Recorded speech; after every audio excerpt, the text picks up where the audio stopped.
Hey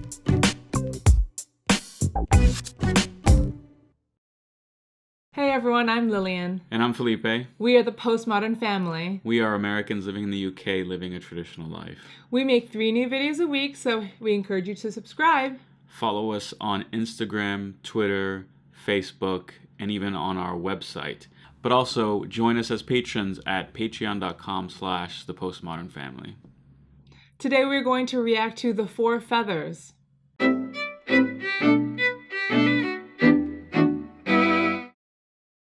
So we're reacting to a clip out of the 1939 version of The Four Feathers, which I believe to be the original version of Four Feathers. It was remade sometime, I think... 2002. Okay, in the early 2000s with... But I didn't watch it. Did you watch it? No, I didn't, no. Okay,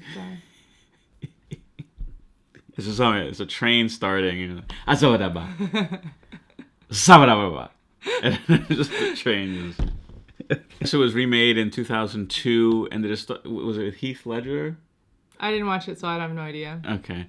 Yeah, it had some famous actors. But this is the 1939 version, which is by far the superior version. Now, we watched this, I think, about a year or so ago, so it is kind of new again to us. But we did love the movie, and I thought this particular clip exemplified one of the reasons why we loved it, which is to say that the characters were expected to live up to an expectation, to a standard. And it's a standard that's pretty countercultural in today's age, as you will see and we'll comment on later. May I speak to you a moment, sir? So that's her father, right? That's her father. He's engaged to be married to this girl. And I don't remember why he opened the window. I forgot that, why he I think because it stinks, I would suggest. But he had just found out. So this young man has just surrendered his commission. That's right. Because his regiment was being shipped out to India. It was cruel to send these. To send the flowers? No, the feathers. Cruel but just. Cruel but just. Don't speak. That's what you think, isn't it? You needn't tell me, Ethne. I can see it quite clearly in your eyes. We agreed always to be honest with each other, Harry. To keep no secret from each other. When you did this, did you believe that I should be proud of you? I thought you'd understand. We've so often talked of these things, and we've always understood each other. I know, Harry. We've talked and we've dreamed of things we'd do if we were free. Some people are born free. They can do as they like without concern for consequences. But you were not born free, Harry, nor was I. We were born into a tradition. A code which we must obey even if we do not believe. And we must obey it, Harry, because the pride and happiness of everyone surrounding us depends upon our obedience. I quite understand.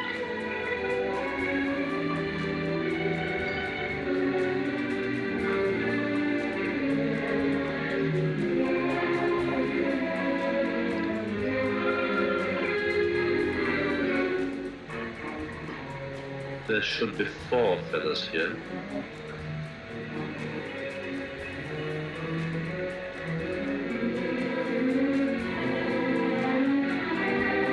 I forgot. We agreed always to be honest with each other. Give it to me.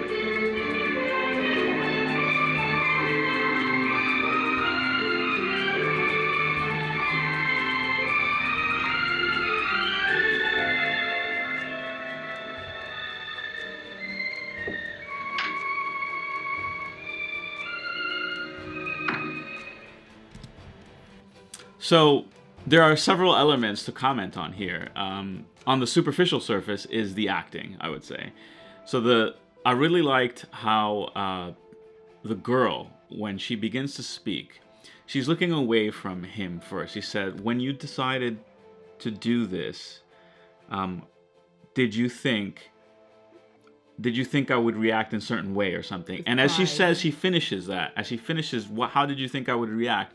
She looks into his eyes as if to say, you know, I need to know like the truth, like the real reaction. I want to know what you really thought was going to happen, and in the reaction of his face.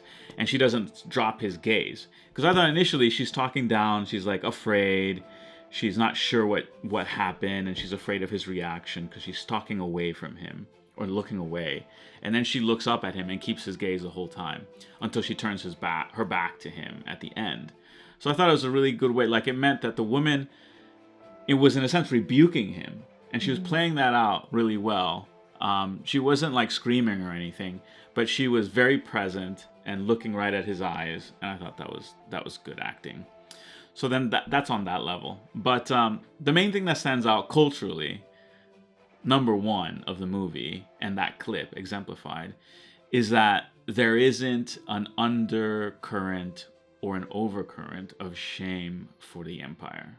Okay, so she doesn't react with, great job, the Empire is evil, we should run away. Like, the plot is, in that moment, is, why did you do that?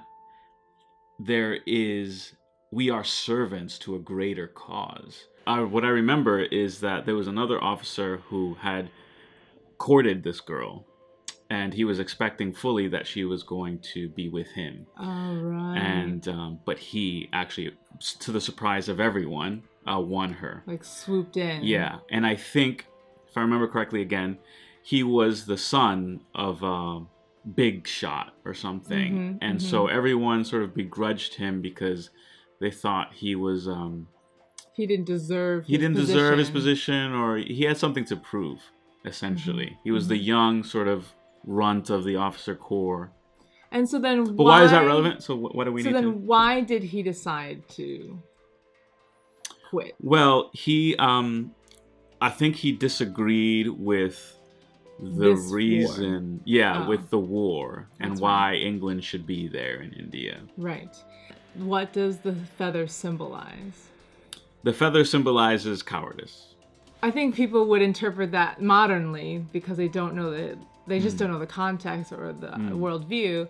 Back in the day, they would just see that as like, oh, my parents want me to marry within the nobility and not bring shame upon my family. And so if I were to pick a fiance and then he was to decide to quit from the army because he didn't want to go to battle or something, that would bring shame to my family.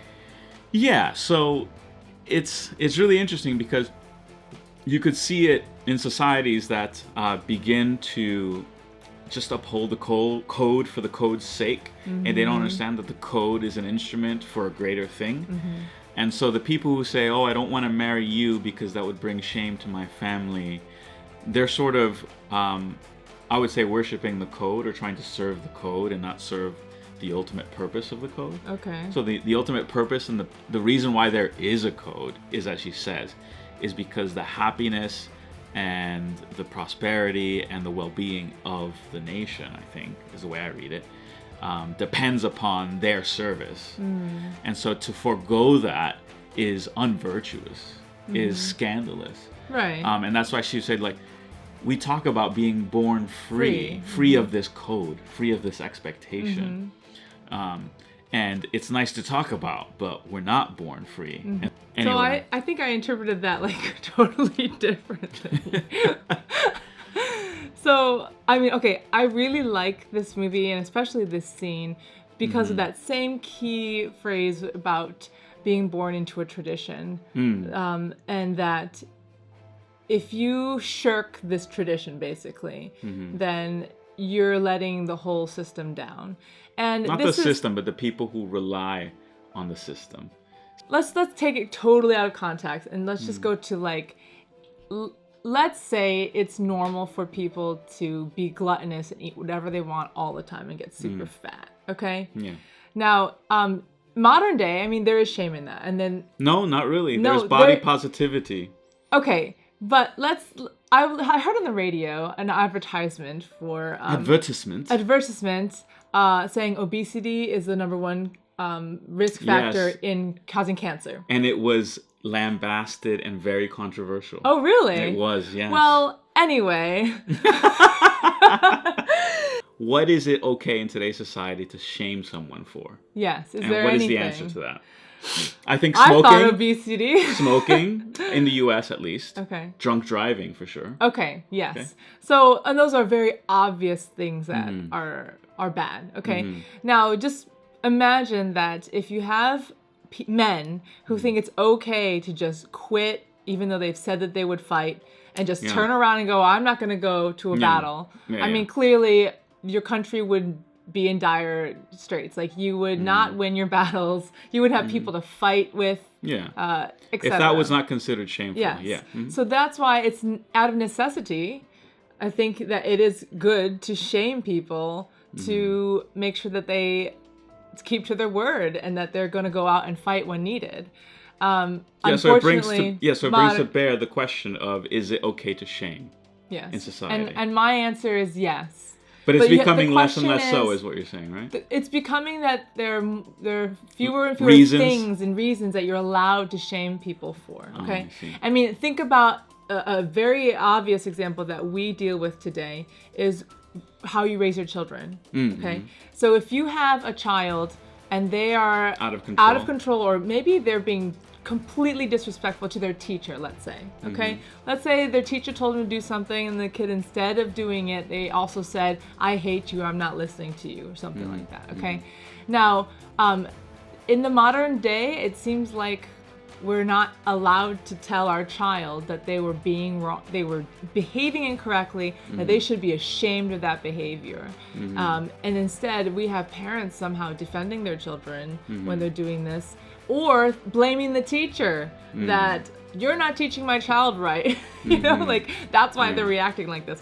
So Yeah. unfortunately, I think our culture is still moving towards this chaos of don't shame people for anything. It's an interesting. I think is it though that it's not you're allowed to shame, or is it that you're only allowed to shame for these other reasons? So like if you are opposed to same-sex activity, if you're opposed to gender confusion, if you're opposed to let's say a religion from the Middle East, then you will be shamed. You see. So is it So the it's whole a just political it's a correctness shift thing? of what you're allowed to be shamed Oh, for. right, that's right. So you're Be saying with that a you. feminist would say she is being imposed upon by the Yes. expectations of other people, Yes. and is then she's deciding to subdue herself to those expectations. that's right. She's So deciding, she actually doesn't want a noble man who will not back out of a battle. That's not her true desire, is what a feminist would say.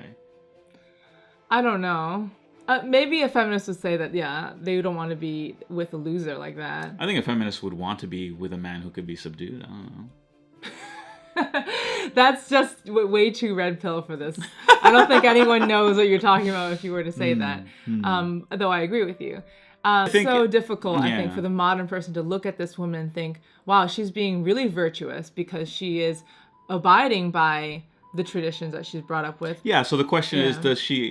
does she actually want the things that the tradition says she should want? And she does. This character does. I would say yes, but the feminist would probably argue Buck the she's trend. not. She doesn't actually want that. She's just conforming. Yes, that's You what see? they would say. But I think she's conforming because she wants. Yes. I think There's a that lot here. There's too much in here to really unpack because it's Yeah. it's from so long ago. I feel like in the past 60 years, culture has changed immensely. Yeah. And it feels impossible to get back to that time. I mean, Yeah. I think that was a wonderful time period. Yeah. It- To think that there was a time where people could make a movie like that. Thanks for watching this reaction to a clip from The Four Feathers. We hope you enjoyed our commentary. Please leave a comment below and we'll catch you next time. Bye!